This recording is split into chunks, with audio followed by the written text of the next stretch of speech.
जी नमस्कार साथियों, good morning प्यारे दोस्तों, जय हिंद, वंदे मातरम, राधे राधे।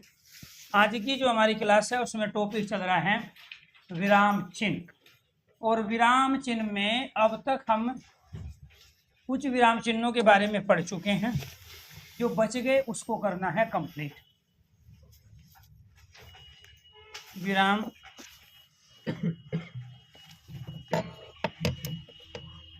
चिन्ह, कल तक हमने अल्प विराम के बारे में पढ़ लिया था। इसका प्रयोग कब, कहाँ, किस कंडीशन में होता है। इसके बाद अर्ध विराम के बारे में पढ़ लिया था। अर्ध विराम मतलब होता है आधा विराम। इसके बाद उपविराम के बारे में पढ़ लिया था। उपविराम जिसको हम अपूर्ण विराम भी कहते हैं, विसर्ग की तरह का यहाँ पे शीर्षक में प्रयोग करते हैं हम इस चिन्ह का। इसके बाद पूर्ण विराम के बारे में हमने कंप्लीट किया। पूर्ण विराम ये हमने कंप्लीट किया। इसके बाद पांचवा जो है योजक चिन्ह, जिसको हम संयोजन चिन्ह भी कहते हैं, ये हमने पढ़ लिया था। योजक चिन्ह एक हाइपन डैश की आकृति का चिन्ह होता है। इसके बाद छठा है अवतरण या उद्धरण चिन्ह।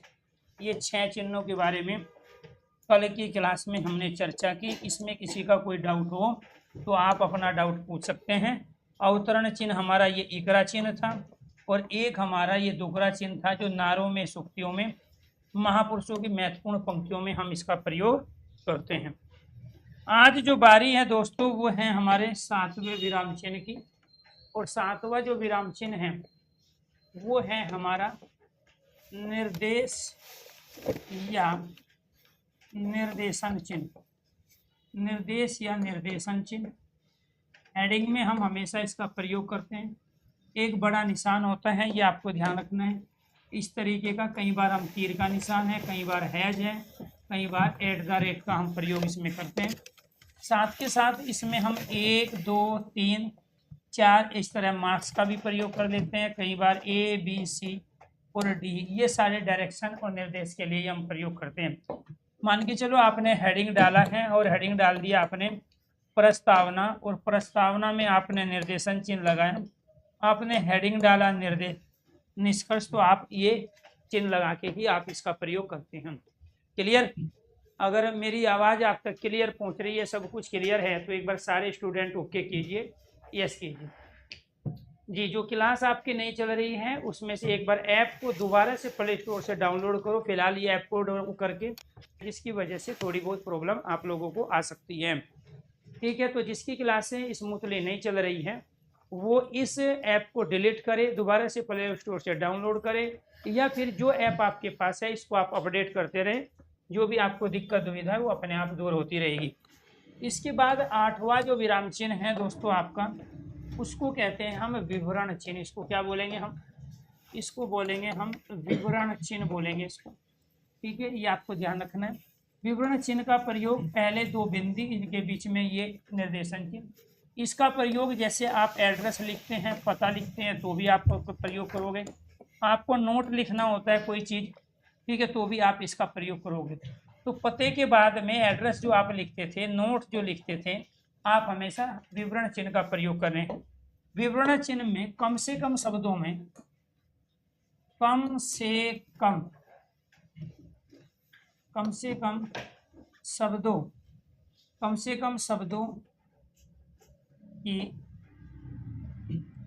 शब्दों की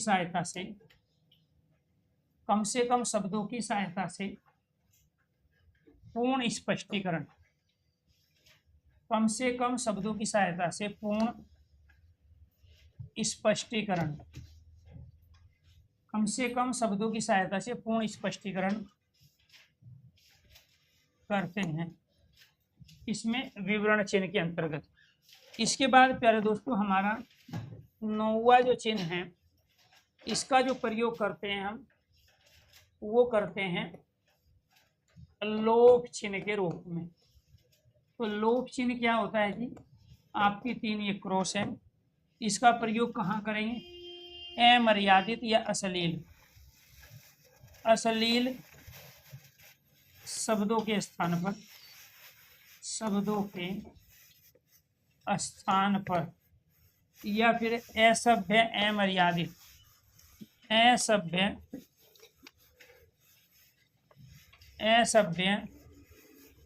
या असभ्य या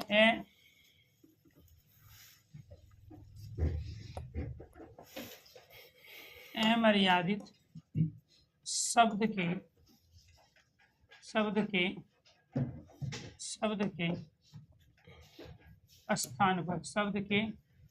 स्थान पर, जैसे आपका किसी को गाली देने का मन है तो उसको गाली मत दीजिए, आप सिर्फ इतना कीजिए, तो है वो अपने आप समझेगा तो कुत्ता है, कमीना है, बेईमान है, चोर है, डाकू है, लुटेरा है या राक्षस है।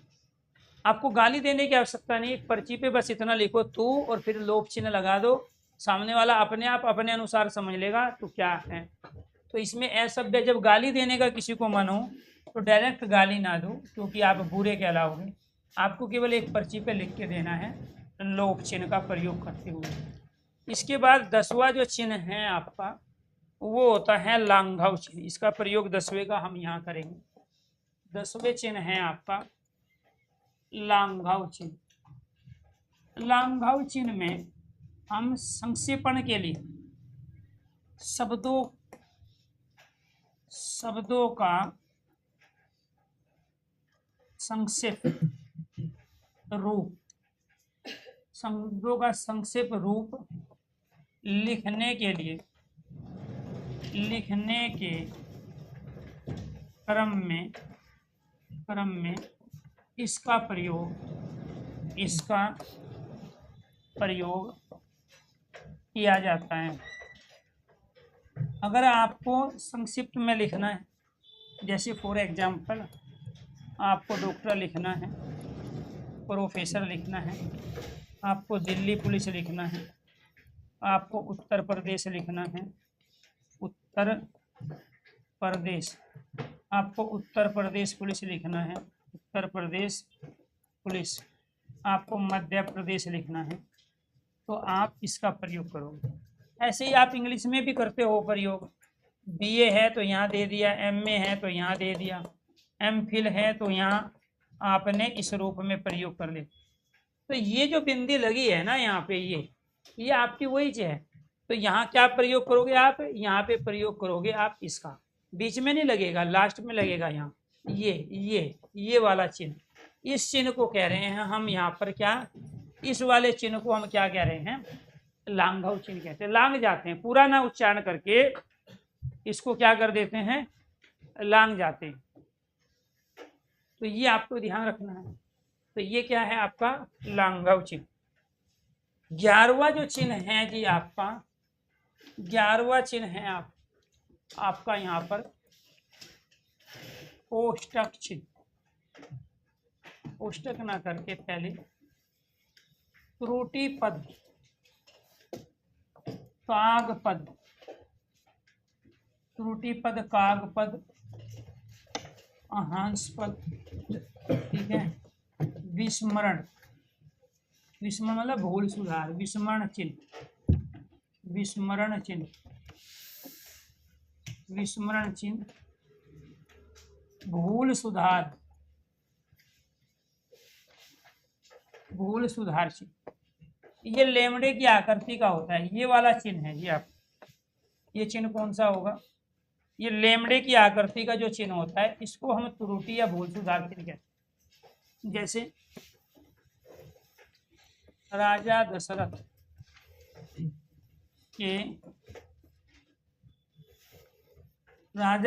के 4, अब राजा दशरथ के 4 क्या थे, वो छूट गया। आप ये चिन्ह लगाओ और यहाँ पे लिख दो खुद। अब आपको इस पूरे सेंटेंस को काटने की आवश्यकता नहीं। अगर आप शब्द नीचे लिख रहे हो तो नीचे लगाओ, ऊपर लिख रहे हो, मान के चलो ये गलत हो गया आपका, आपने यहाँ पर इसमें से ये से बना दिया। अब आपको ये ऊपर है तो ऊपर अगर लगा है तो फिर शब्द भी आपका ऊपर ही लिखा जाएगा, दशरथ। क्लियर। तो आपको पूरे सेंटेंस को, जहां गलती है, जहां त्रुटि है, उस त्रुटि को दूर करने के लिए आप इस चिन्ह का प्रयोग करें।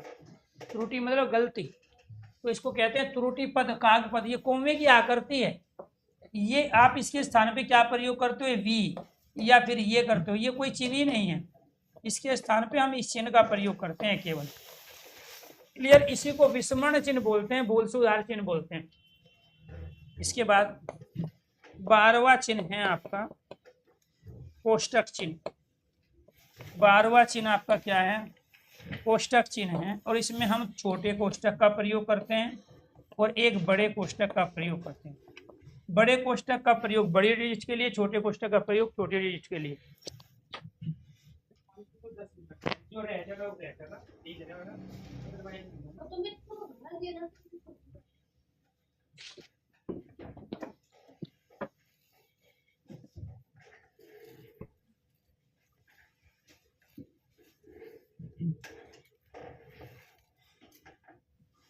तो ये आपको ध्यान रखना है, छोटा कोष्टक छोटी डिजिट, बड़ा कोष्टक बड़ी डिजिट। अगर आपको बड़ा ए लिखना है तो आपको बड़े कोष्टक का प्रयोग करना पड़ेगा, ये आपको ध्यान रखना। बड़े इस ए के लिए बड़े कोष्टक, छोटे का प्रयोग नहीं कर सकते, ठीक है। ये आपको ध्यान, आपको छोटी डिजिट लिखनी है ये वाली, तो आप छोटे कोष्टक का प्रयोग करोगे। तो 2 कोष्टक का मंझला जो कोष्टक होता है ना, ये वाला कोष्टक, इसका प्रयोग हिंदी में नहीं होता है, इसका प्रयोग मैथ में होता है।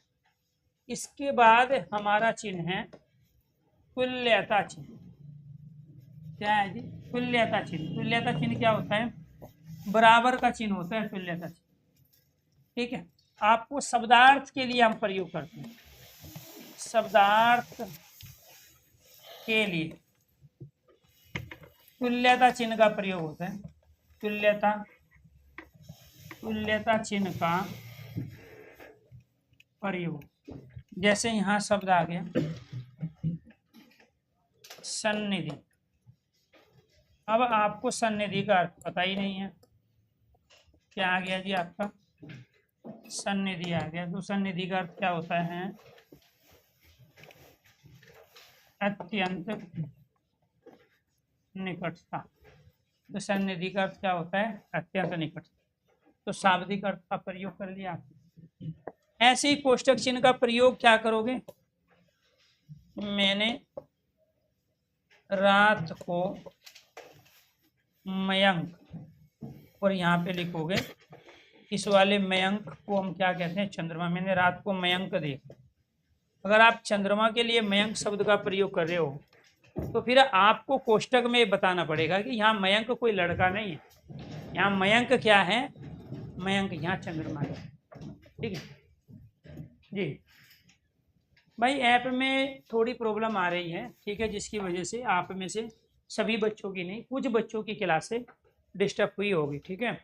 टेक्निकल टीम से आप बात करोगे, ठीक है। टेक्निकल टीम का नंबर है, मैं लिख देता हूँ यहाँ पे, 7082189797, ठीक है। आपको क्लास में चलने से संबंधित कोई प्रॉब्लम आती है, ठीक है, तो आप मेरे पास कॉल ना करके, यहाँ कमेंट ना करके, आप एक बार अपनी प्रॉब्लम को इनको बताओ, क्योंकि इनके पास पूरी टीम हमने बैठाई हुई है, जिसको जो प्रॉब्लम आ रही है तो ये वो आपकी प्रॉब्लम सॉर्ट आउट करेंगे।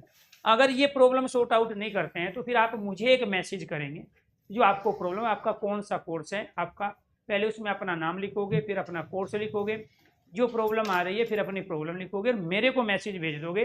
फिर जब मैं ऑफिस जाऊँगा टेक्निकल टीम से बात करके आपकी उस प्रॉब्लम को हम सॉर्ट आउट करेंगे, ठीक है जी।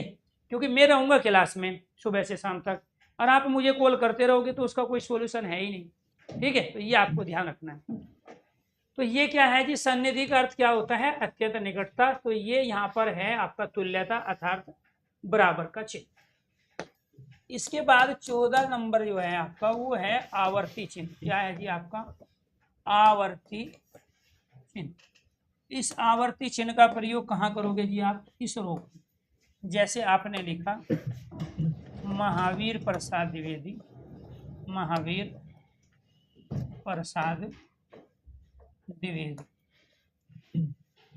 अब आपको लिखना है हजारी प्रसाद द्विवेदी। तो आपने इस आवर्ती, जिसको पुनरावर्ती चिन्ह भी कहते हैं, आवर्ती या फिर पुनरावर्ती चिन्ह का प्रयोग आपने कर लिया। आपको शब्द को रिपीट करने की आवश्यकता नहीं, समय भी बचेगा और धन भी बचेगा। इसके बाद 15 जो आपका नंबर है, ठीक है जी, आवर्ती चिन्ह हो गया आपका। फिर हो गया आपका त्रुटि पद हो गया। यहाँ पे आएगा रेखांकन, रेखांकन या रेखांकित, रेखांकन या रेखांकित चिन्ह। और ये कौन सा, एक मोटी चमकीली अंडरलाइन जब आप खींचते हो, जैसे भारत की राजधानी, भारत की राजधानी दिल्ली है। अब आपसे ये पूछा जा रहा है दिल्ली शब्द बताइए कौन सी संज्ञा, व्यक्तिवाचक, जातिवाचक, भाववाचक, समूहवाचक, ठीक है, ये आपसे पूछा जाए तो अंडरलाइन कर दिया, रेखांकित शब्द में कौन सी संज्ञा है। इसके बाद छठा नंबर है आपका विसर्ग चिन्ह, सॉरी 16वां नंबर विसर्ग चिन्ह। विसर्ग चिन्ह का प्रयोग आप कैसे करते हैं, जैसे प्रातः है, प्राय है, पुनः है और अत है और दुख, इन सब में आपने किसका प्रयोग किया, विसर्ग चिन्ह का प्रयोग। कहाँ होता है, संस्कृत के तत्सम शब्दों के साथ में। इसके बाद में हलंत चिन्ह, तो हलंत चिन्ह का भी आपको प्रयोग करना है। एक आड़ी तिरछी रेखा होती है, जैसे पाठ्य शब्द है, वरण शब्द है, मूल्यवान शब्द है, मूल्यवान शब्द है, ऐसे ही विद्या शब्द है, विद्या, ऐसे ही गद्य शब्द है। इन सब में आपने हलंत चिन्ह का प्रयोग किया। इसके बाद 18 नंबर है आपका अनुस्वार चिन्ह। क्या है जी आपका अनुस्वार चिन्ह। अनुस्वार चिन्ह है जी आपका ये वाला। इसमें आप क्या प्रयोग करोगे, अंक है, संख्या शब्द है, संस्कृत शब्द है, मयंक शब्द है, बीच में आ गया, स्वम शब्द है, लास्ट में आ गया। ये चिन्ह क्या था जी आपका अनुस्वार चिन्ह है। इसके बाद है आपका अर्धचंद बिंदु, अर्धचंद बिंदु चिन्ह। अर्धचंद बिंदु चिन्ह आपका ये है। इस अर्धचंद बिंदु में आप किसका प्रयोग करोगे, जैसे आँख, अर्धचंद बिंदु है, आँख, दांत, आँख, दांत, मुंह, आँख, दांत, मुंह, ठीक है जी। अर्धचंद बिंदु आँख, दांत, मुंह, गांव, ठीक है, चांद, अंधेरा, क्या है जी अंधेरा, ये वाला चिन्ह। इसके बाद 20वां नंबर है आपका यहाँ अर्धचंद का, अर्धचंद चिन्ह। अर्धचंद चिन्ह पे बिंदु नहीं लगता है, केवल अर्धचंद रहेगा। इसमें हम किसका प्रयोग करेंगे, जैसे कॉलेज है, college, coffee, boss, football, polythene, oxygen, oxygen, doctor, इन सब में आपने किसका प्रयोग किया, अर्धचंद चिन्ह। 21वां चिन्ह है जी आपका नुक्ता या बिंदु तल, नुक्ता या बिंदु तल चिन्ह। हमेशा इन 5 ध्वनियों में हम इसका प्रयोग करते हैं। ख ग ग, ख ग, ज और ख। इनके नीचे जो ये बिंदी हम प्रयोग करेंगे, इसमें हम प्रयोग करेंगे। जैसे इससे शब्द बन गया हमारा, यहाँ पे ले लेते हैं, मैंने एक यहाँ पे कै ले लिया, ये आपका कै ले लिया, ये ग ले लिया, ये ले लिया जी आपका ज, और यहाँ ले लिया आपका कै। अब इसमें हम प्रयोग करेंगे कमीना, कम वक्त, कम सीन या कमजोर। ऐसे ही हम यहाँ प्रयोग करेंगे ख्याल, खुशहाल, खुशहाल, खुश खुशखबरी, खुशखबरी। तो यहाँ हम इसमें प्रयोग कर रहे हैं ऐसी गजल, गफ्फार, गजल गफ्फार, गजनी, ऐसे ही नजर, वजीर, वजीराबाद, ऐसे ही सफर, सफल और मुजफ्फरनगर। इन सब में हमने किसका प्रयोग किया? नुक्ता बिंदु तल का। कहाँ? ये रहा, यहाँ फै के साथ में, यहाँ जय के साथ में, यहाँ जय गै के, यहाँ गै फै के, यहाँ गै जय के, यहाँ खे के साथ में, यहाँ कै के साथ में आपने, तब जाके ये उर्दू के शब्द बने। ये सारे के सारे शब्द किसके हैं? ये आपके, ये सारे के सारे शब्द आपके उर्दू के हैं, अरबी फारसी के, उर्दू के शब्द। क्यों? क्योंकि उर्दू के शब्दों में ही, इन विदेशी शब्दों में ही नुक्ता या बिंदु तल का आप प्रयोग कर सकते हैं। ये सारे किसके शब्द हैं? ये सारे शब्द हैं आपके अंग्रेजी के, यानी कि अंग्रेजी के शब्द, उर्दू के शब्द, विदेशी शब्द हैं। तो ये आपके अंग्रेजी के शब्द हैं। और ये तीनों जहाँ विसर्ग, हलंत और ये लगे हैं, ये तीनों आपके संस्कृत के शब्द हैं, तत्सम। तो इनको हम क्या बोलेंगे? ये तत्सम है। और ये वाला जो है ये आपका तद्भव है। यहाँ अर्धचंद बिंदु का प्रयोग हिंदी के शब्दों में तद्भव होता है, और जहाँ अनुस्वार, हलंत और विसर्ग लगाए हैं वो सारे संस्कृत के तत्सम शब्द होते हैं।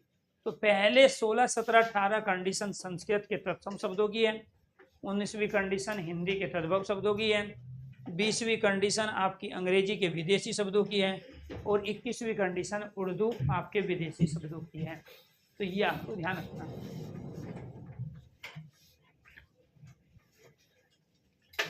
वेरी गुड, आपको बहुत बहुत शुभकामनाएं विशाल जी। आपके एरिया में एक अच्छा विश्वविद्यालय खुल रहे हैं, ठीक है जी, तो लोगों को फायदा होगा, ठीक है जी। आप बाकी बिजनेस भी साइड में कर सकते हैं। तो जहाँ भी कोई भी प्रोग्रेस अगर एरिया में होता है तो उसका इफेक्ट पूरे एरिया में जाता है। तो आपको पढ़ाई करके, ठीक है, अपने एरिया की भलाई के लिए मोटिवेशन का काम भी करना है और परिवार और समाज का सहारा भी बनना है। तो 22 नंबर आ गया ये आपका प्रश्नवाचक चिन्ह। प्रश्नवाचक चिन्ह क्या है जी? कहाँ लगेगा? जहाँ जिस वाक्य में क्या, कौन, कब, कैसे, क्यों, कितने, कितने आदि, कितने आदि, कितने आदि प्रश्नवाचक शब्दों का प्रयोग हो तो वहाँ क्या लगता है? प्रश्नवाचक। जैसे जैसे आप खाने में क्या लोगे, तो यहाँ क्या आएगा? प्रश्नवाचक चिन्ह। क्यों आएगा? क्योंकि आपने प्रश्नवाचक शब्द का प्रयोग किया है। इसके बाद 23वां विषम्य बोधक या संबोधन बोधक। विषम्य बोधक या संबोधन बोधक, संबोधन, विषम्य बोधक या संबोधन बोधक, संबोधन, विषम्य बोधक या संबोधन बोधक चिन्ह। ये वाला चिन्ह, इसका प्रयोग कहाँ करोगे? जहाँ आश्चर्य, हर्ष, शोक, ग्लानि गिरना,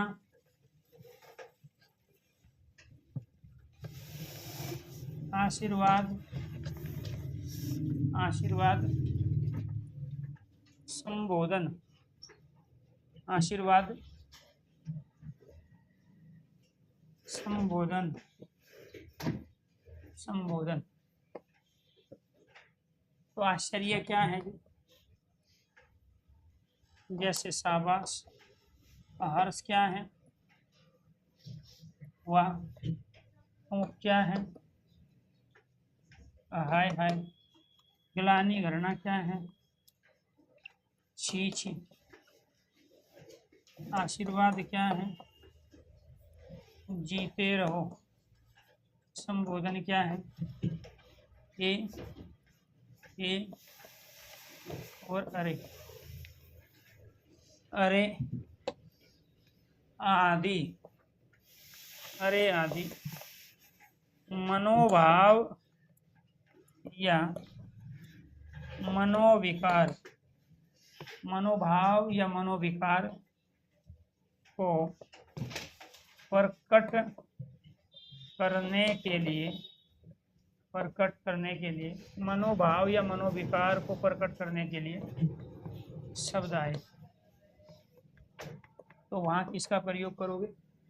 विषम्य बोधक चिन्ह। कौन सा चिन्ह? ये वाला चिन्ह।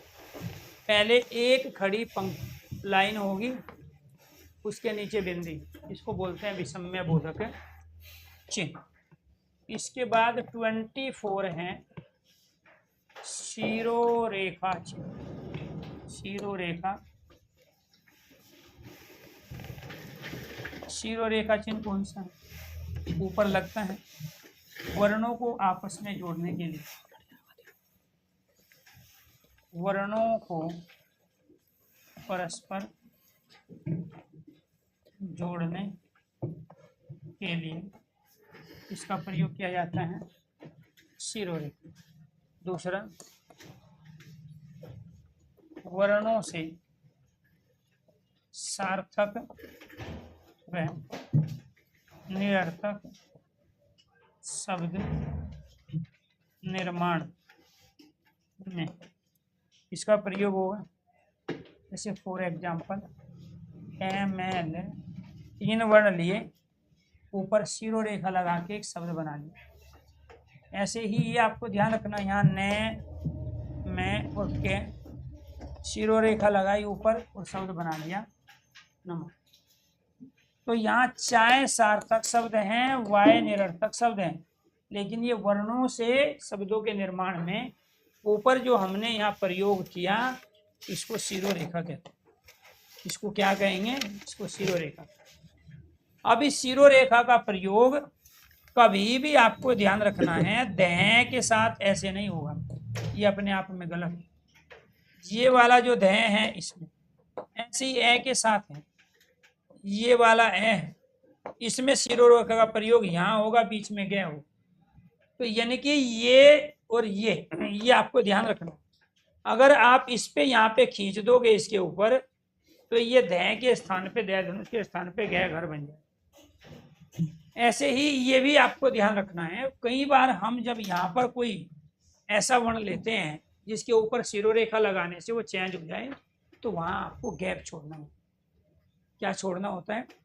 वहाँ गैप छोड़ना होता है, ये आपको ध्यान रखना है। इसके बाद लास्ट चिन्ह बचा हमारा, और वो है रिक्त स्थान चिन्ह। रिक्त स्थान चिन्ह। तो रिक्त स्थान चिन्ह कौन सा होता है? Dash dash dash. ठीक है, ये आपको ध्यान रखना। ऐसे ही राम लक्ष्मण,